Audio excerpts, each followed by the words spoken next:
সন্ধেবেলা গেলাম কালীঘাটে বউকে নিয়ে শাখা পড়াতে। অনেক দিন ধরেই রাই বায়না করছিল যে শাখা পড়বে এবং ওর বাড়িতে পুজো আছে, তো তার আগে একটু ভালো শাখা পড়বে, তাই জন্য তো শাখা পড়তে গিয়ে ওরা তো আর পছন্দই হয় না। তো যাই হোক অবশেষে পড়লো, পড়ে তারপরে আমি বললাম যে একটু দেখাও, তো সেই দেখাচ্ছিল আর মজা করছিলাম। এটা ছিল 14ই ফেব্রুয়ারি, ভ্যালেন্টাইন্স ডের দিনকার। সন্ধ্যাবেলা অফিস থেকে ফিরে একটু রাইকে নিয়ে গেলাম শাখা পরিয়ে, তারপরে একটু ঘুরতে পাটুলিতে। প্রায় সন্ধে অনেক হয়ে গেছিলো, প্রায় 8:30 9টা বেজে গেছিলো আমাদের যেতে যেতে।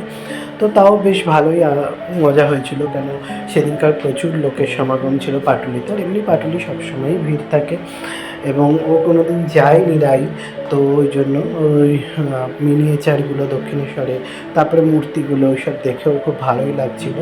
আর আমি অনেক দিন পরে গেলাম, আর গিয়ে তারপরে কিছু খেয়ে নিলাম। আর পাটুলিতে গেলে তো নচিকেতার চা ফেমাস, ওখানে আমি খাবোই, তো আমি চা খেয়েছিলাম, ও খাইনি। ও তারপরে রোল খেলো আর চিকেন নাগেটসটাকে এইসবই টুকটাক খেলো।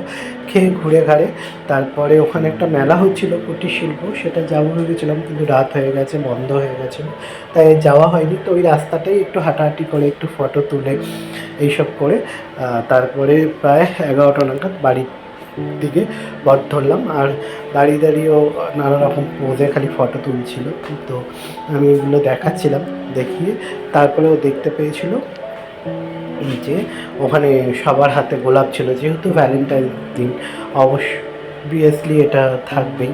তো মায়না ধরেছিল আমাকেও কিনে দাও, তো আমি তাই কিনে দিয়েছিলাম একটা ভ্যালেন্টাইন গোলাপ। আর শাখা যেহেতু পরিয়ে দিয়েছিলাম, আমি বললাম এই তোমার ভ্যালেন্টাইন গিফট হয়ে গেল। তো এই নিয়ে মজা করছিল যে না, প্রথম বছর আমাকে অন্য গিফট দিতে হবে আরও। তো এইসব করে মজা করে একটু হালকা ফুলকা খাওয়া দাওয়া করে আর গোলাপ কিনে ওকে দিয়ে তারপরে ঘুরে ঘাড়ে বাড়ি এলাম। ছোট্ট একটা ভিডিও, তেমন কিছুই না, তো আপনাদের সঙ্গে শেয়ার করলাম। দেখা হচ্ছে আর একটা ভিডিও। ভালো থাকবেন, রাধে রাধে।